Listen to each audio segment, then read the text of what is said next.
There's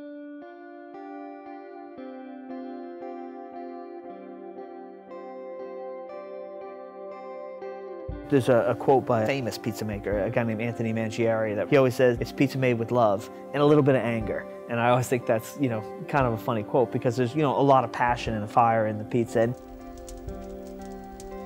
first time I went to Italy, I was living in New York at the time working for GE, and everybody there was like, oh, you're gonna hate the pizza over there, you're gonna hate it. And I went over there and I had pizza in Sorrento, Italy, the first time I ever had real Italian pizza, and I was like, holy crap. I can't believe how good this is. We had just moved to kind of this rural part of the Dallas area, and I said, boy, we got a lot of space. I said, what would go good in that space? A pizza oven. And so I kind of, commissioned this project to be built and didn't tell my wife, and it was in February, so it was like dark at 5 o'clock, and she would just come driving home, and there'd be these like mounds of sand and brick and stone in the driveway, and she'd just pull right in. She didn't know what was going on or anything like that. Then finally I told her when it was done, I said, oh, you gotta come back out in the backyard and see. And she's like, what is this? I was like, a pizza oven. She was like, oh my God. Then when I got the oven, it was a little bit like, the dog that caught the car. It's like, crap, now what do I do with this thing?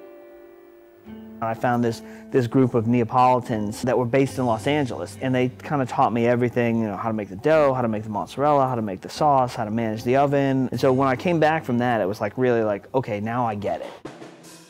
I think the pizza we make now is pretty authentic.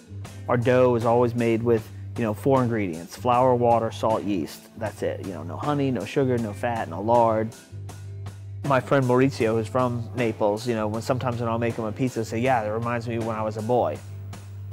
Do we have the best pizza? I don't know if we have the best pizza, but what I'm trying to do is I'm trying to recreate that whole holy crap moment that I had back in Sorrento in 1995, where I took that first bite of pizza, I was like, oh my God. Chain pizza sucks because it's a lazy way to make pizza. The way we make pizza is hard. It's a commitment, and you got to do it the right way, and it's a pain in the ass, and it's a lot of work, and you burn your hands, but I think that the end result, the product, is a lot better. The restaurant Deep Ellum is going to be very interactive. The centerpiece of the restaurant is the pizza oven that we had hand-built in Italy. There will be no pineapple offered in our Deep Ellum restaurant, and no freaking chicken, no freaking ranch dipping sauce. And if anybody asks for ranch dipping sauce, I know what you're up to, and you're not going to get a pizza.